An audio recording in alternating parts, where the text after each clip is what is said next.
Hey guys, how you doing? Hope it's going well. It's another balmy Monday, 99 degrees and 100% humidity, so it's been great. Uh, so this week's reading was on budget management, or management of a budget cycle, forgive me. Um, and we had a massive prompt by Katie Rowland, my bad. So ultimately, her question was, by applying what you've learned from the readings, what do you think went wrong with SCSU's plan, generally speaking?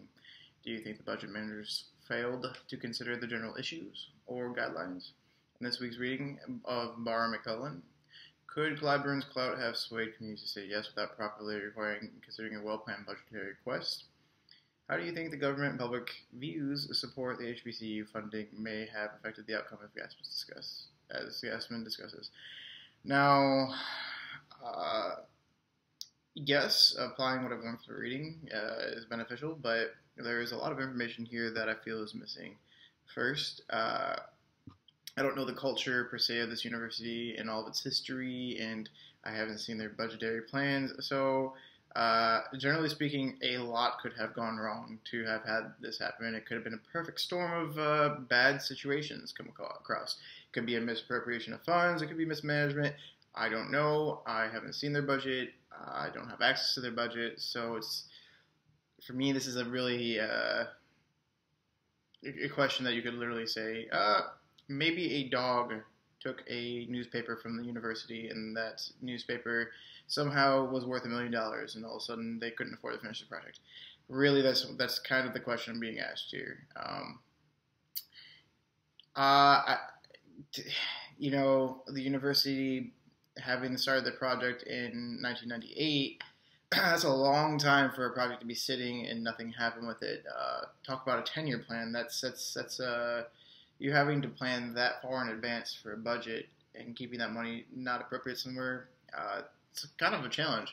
I know a lot of universities use a 10 to 20-year plan. However, when you have something like that happen and you think the budget's there, and then all of a sudden that you're spending it, now you don't have that money to go elsewhere and raise tuition, that could have been a factor.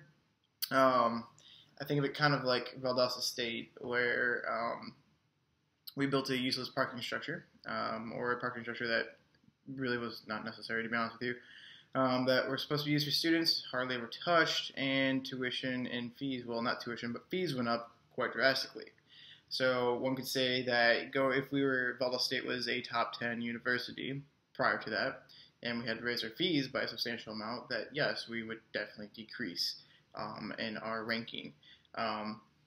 So a lot could go into why why SCSU dropped from 15 to 30th. I mean, there's so many different things that could have happened. But do I think the budget managers failed to consider the general issues? No. I mean, really,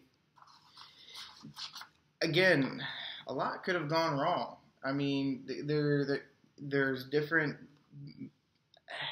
institutional size and complexity, for example. Like, yes, you can plan for that all day long, and I feel maybe they're going outside their scope, trying to be one of the biggest hubs for, trying to make, biggest hub for transportation. Sorry, it's been a long Monday. But maybe you're trying to push a little bit. And do I think that they're at a disadvantage being a HBCU over an HWI, or primarily a PWI? Over being a PWI, yes, I think that poses an issue too. So I mean, you've got very unique challenges on both sides of the fence here. A university that seemingly is trying to go outside its scope. As it's known, HBCUs are not as well funded as PWIs, HWIs. I mean, it's an unfair system. So yeah, I think the budget manager thought of the issues that could have occurred, and I think they may have challenged it. Which leads to the next question: could Clyburn's clout have swayed committees to say yes without proper consideration? Yes, I think that an alumni with quite a bit of money and quite a bit of power can carry some weight that maybe shouldn't have been carried. But at the end of the day, do we really know that's what happened? No, we really don't. Maybe they were all for this plan and thought there was a bunch of backing and they thought they had the money was in place, and then something came up. I mean, I had talked about it before, but having an emergency fund ready to go just in case something happens is really important.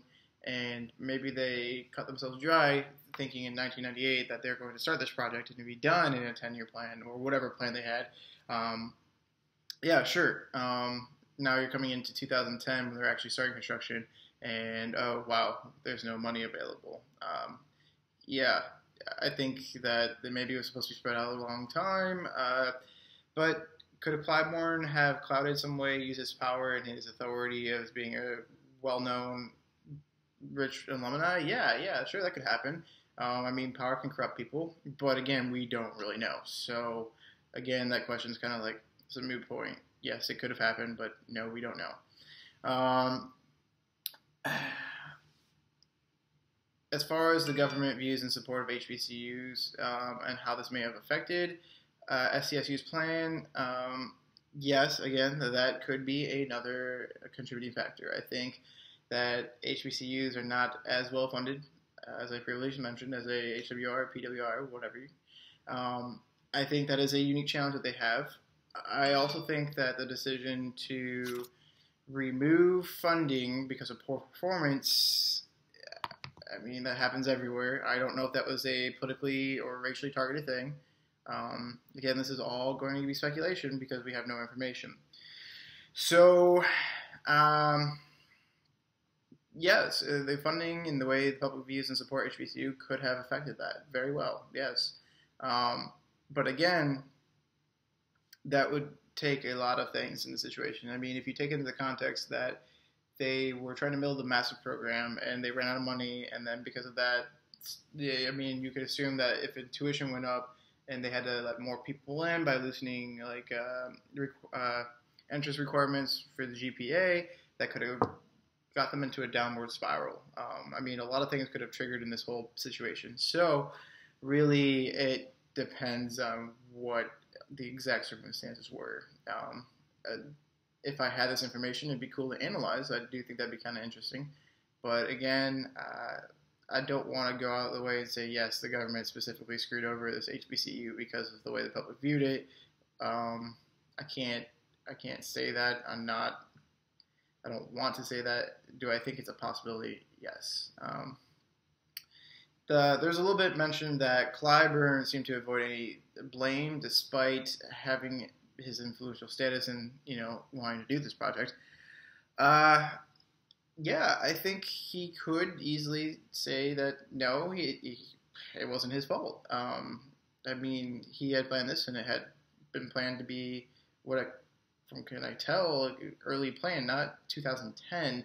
So maybe there's a poor planning side that had happened that was the reason why it fell apart.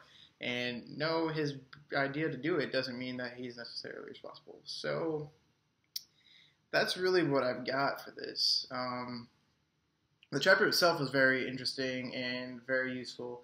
I kind of wish the question was more geared towards the way that we could have applied this.